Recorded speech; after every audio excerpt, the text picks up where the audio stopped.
ফ্রস্টের মধ্যে আরেকটু ছোট সাইজ 2F1 261 লিটার, কিন্তু আপনার দোকান তো ভরে গেছে নো ফ্রোজ দিয়ে এখন।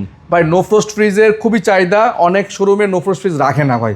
তো আমি চেষ্টা করতেছি 26-এ নো ফ্রস্ট এবং সেমি ফ্রস্ট এবং ডাবল ডোর তিনটা সিরিজই আমার এখানে যাতে ভরপুর থাকে এবং কাস্টমার যাতে ফিল করে প্রোডাক্ট কিনতে এসে যে এইখানে তো ফ্রিজের কম আছে, আমি কীভাবে কিনবো। ভাই আপনি 50টা ফ্রিজ দেখে আমার শোরুম থেকে একটা ফ্রিজ কিনবেন, ঠিক আছে? আমি চাই কাস্টমার দেখুক, কিনুক এবং নিচে যাচাই করুক, তারপর কিনুক, ঠিক আছে? আর এটা হচ্ছে 2F1 261 লিটার ইনভার্টার টেকনোলজি। এটার ভিতরে যেহেতুগুলো কালার আছে দিতে পারবেন নাকি? মোটামুটি সব কালারই আছে। 261 লিটার, এটার মধ্যে ব্ল্যাক কালারটা আমাদের কাছে আছে, আপনার কাছে আছে, अवेलेबल দিতে পারবেন, ঠিক আছে? 261 লিটার অ্যারো টেকনোলজিতে করা এবং খুবই সুন্দর এই ফিচারটা।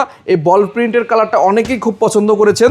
এর আগের ভিডিওতে এই ফ্রিজটা ভাইরাল হয়েছে, অনেকেই এই কালারটা চাইছেন, আমরা দিতে পারছি। এখনও অল্প কিছু সংখ্যক স্টকে আছে, আপনি নিতে পারবেন। আর এইটার প্রাইসটা ইনভার্টার এই ফ্রিজটার প্রাইসটা লাগবে মাত্র 38,500 টাকা। 38,500 টাকা। 2F1 নো ফ্রস্টের ফ্রিজটা মাত্র 38,500 টাকা রাখবো।